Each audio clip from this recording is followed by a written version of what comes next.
हामीहरू धेरै नै भाग्यमानी छौँ। अन्तर्राष्ट्रिय महिला संयोजकज्यूलाई हामीले दुई पटक हाम्रै कार्यालयबाट जो उहाँको वैदेशिक यात्राको मुखैमा कार्यक्रमसहित विदाई गर्न पाउँदा यस वर्ष पनि संयोग मिल्यो मलाई विदाई गर्न पाउने।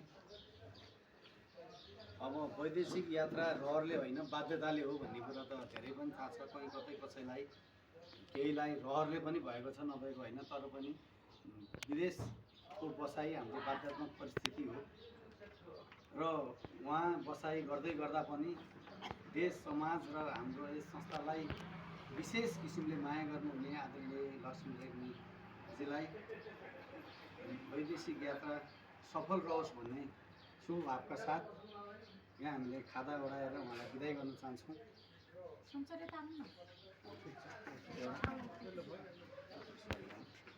साथै हाम्रो क्यालेन्डरको